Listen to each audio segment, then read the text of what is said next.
अगर आप पवित्र आत्मा से परिपूर्ण होना चाहते हैं, ऐसे काम देखना चाहते हैं जो नेचर के बिल्कुल विपरीत हैं, जो नेचर के उलट हैं, अगर आप ऐसे काम देखना चाहते हैं तो आपको पवित्र आत्मा से परिपूर्ण होना पड़ेगा। पवित्र आत्मा ही एक लौता है जो ऐसे काम आपकी लाइफ में कर सकता है। यहां पे काम कौन कर रहा है? मैं कर रहा हूं? मैं तो आपके जैसा हूं। कौन कर रहा है काम? होली स्पिरिट। उतना ही कर रहा है जितना हम अपने शरीर को, अपने जीवन को समर्पित कर रहे हैं उसके सामने, वो उतना ही उसे इस्तेमाल कर रहे हैं। अगर आप 5% उसे देंगे, वो 5% ही इस्तेमाल करेगा। अगर आप पूरा समर्पित अपने आप को करेंगे, वो आपको पूरा इस्तेमाल करेगा। 30 गुना, 60 गुना और 100 गुना परमेश्वर ने कहा वो फल लेके आएंगे। एलिया की लाइफ में क्या हुआ? परमेश्वर ने कहा अब ऐसा कर, चला जा और एक नाले में छुप जा, पानी वहां पिया करना और कौवे तुझे खिलाएंगे। कौवे कभी खिलाते हैं क्या? वो चुराने वाला जंतु है वो।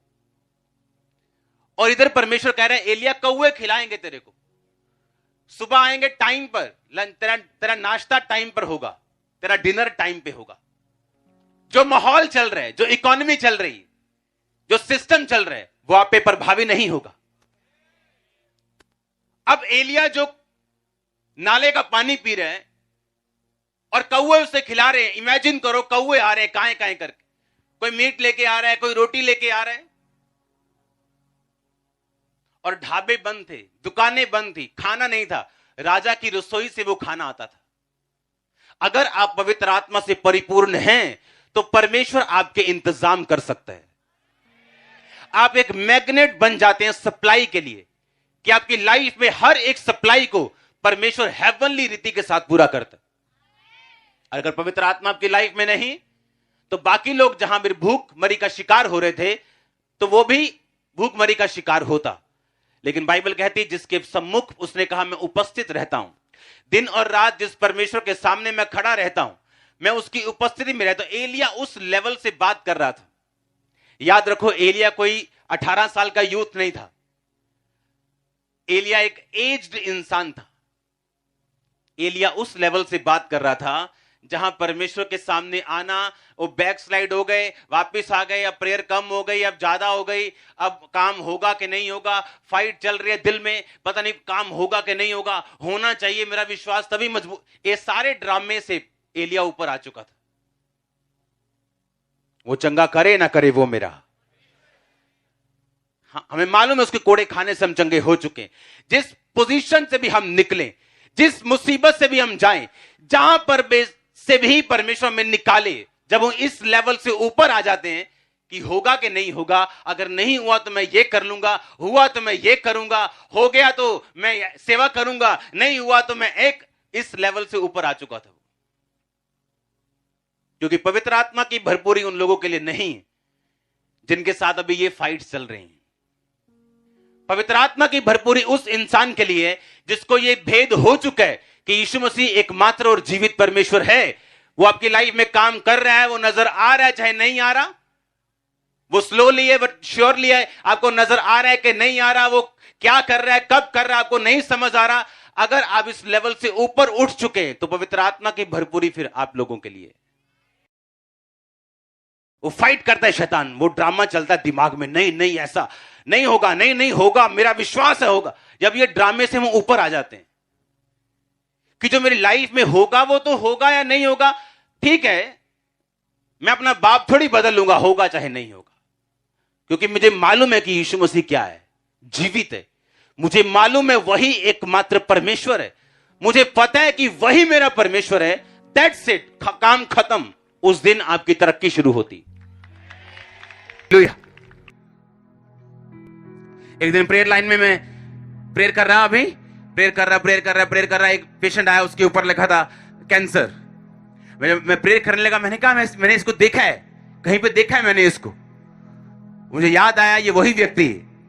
तब मैंने उस पर प्रेयर की पहले, और मैं जब अपनी वाइफ के साथ वापस जा रहा था, मैंने पता तेरे को ये कौन व्यक्ति है? उसने कहा नहीं मैं नहीं जानती। मैंने कहा तू नहीं जानती क्योंकि ये तेरे आने से, शादी से पहले का चर्च का मेंबर था। और आज तक अगर कोई लोग ऐसे हैं जो आकर मुंह पर मेरे साथ बहस किए जिन्होंने, वो व्यक्ति था। किसी टीम मेंबर को उसने कुछ कहा और मैंने बोला कि अगर तू मेरी इज्जत करता है, चर्च की इज्जत करता है, तो तू टीम के लोगों की भी इज्जत करेगा। हाँ, और इस वजह से पता नहीं उसका क्या दिमाग में था, बहस के गया ऑफिस में, ये वो मैं देख लूंगा, मैं कर दूंगा। मैं कहता चल भाग जा यहां से। मैं ज्यादा बोला नहीं, मुझे मालूम था परमेश्वर मेरे साथ है, मैं जितना नेगेटिव बोलूंगा उस पर असर भी होगा और मेरी भी स्पिरिट खराब होगी। और उसको कैंसर हुआ उसी जीप का, फ्री लाइन में खड़ा रहते। मैं यहां की बात बोल रहा हूं, अपनी लाइफ की। मैं दूर की बातें नहीं बता रहा हूं आपको, किसी मोहल्ले दूसरे चर्च की बातें नहीं बता रहा हूं, मैं अपनी आपको लाइफ बता रहा हूं। हालेलुया। और मैंने उसके लिए एक बार प्रार्थना नहीं की कि इसको ये मर जाए, लुट जाए, टांग टूट जाए। कभी किसी के लिए रॉन्ग प्रार्थना नहीं की, नेवर। प्रभु के हाथों में सौंपे है कि अगर वो जीवित है, वो मेरे साथ है, लड़ लेगा। वो आपका परमेश्वर जीवित है, हाँ या ना? वो आपके लिए लड़ेगा कि नहीं लड़ेगा?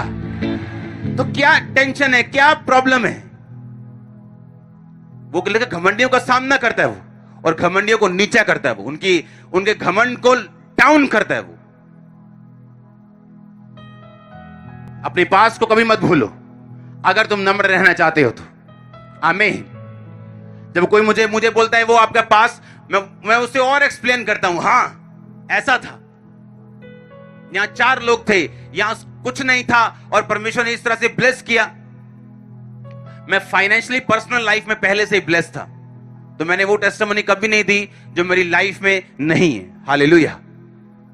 मैं पर्सनली अपनी लाइफ में बिजनेसमैन था, ब्लेस था, लेकिन मिनिस्ट्री की ब्लेसिंग जो है वो परमेश्वर ने मुझे दी है। हालेलुया।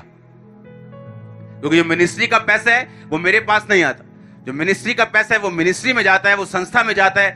टीम बैठती है, गिनने वाली अलग, खर्चने वाली अलग, चेक करने वाली अलग, सीए अलग, उसके ऊपर सीए अलग। इतनी टीम्स बैठती हैं आपका पैसा 1 रुपया खर्चने के लिए भी। ऐसे नहीं चर्च चल रही और ऐसे नहीं बढ़े। हालेलुया। उसने कहा तू नम्र बनेगा, मैं तुझे बढ़ाऊंगा। कई बार ऐसे लोग आपकी लाइफ में आते हैं, आप उन्हें ब्लेस करो, उन्हें लगता है ये तो हमारा हक है। आप किसी गरीब रिश्तेदार को ब्लेस करते हैं, उनको लगता है ये हमारा हक है, ये अमीर है, हम गरीब है, ये हमारा हक है हेल्प लेना। ऐसे लोगों की कभी हेल्प मत करो।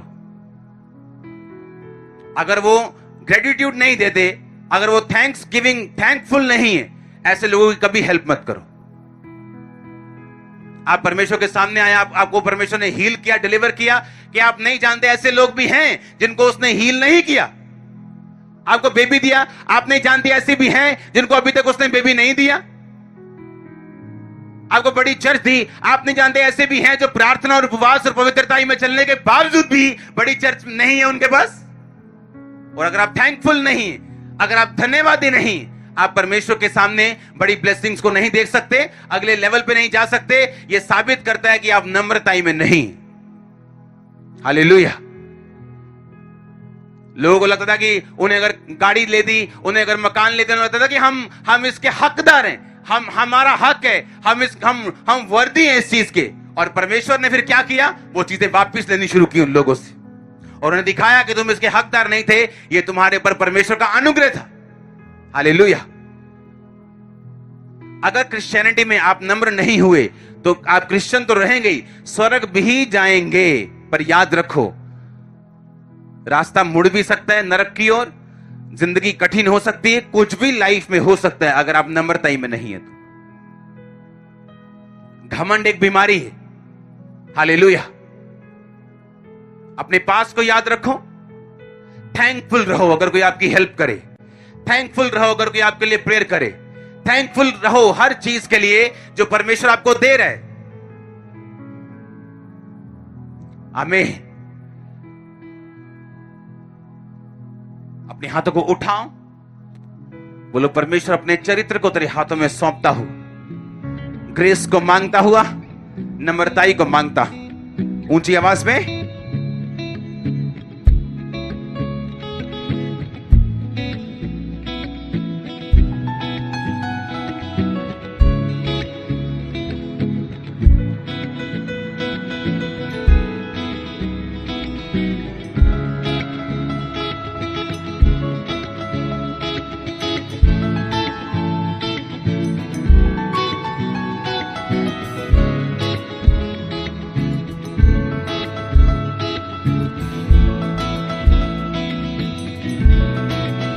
ऊंची आवाज में मैं आपकी आवाज को सुनना चाहता हूं। उसका चरित्र मांगो, ह्यूमिलिटी मांगो, नम्रताई को मांगो, ब्लेसिंग को मांगो खुदाबंद से।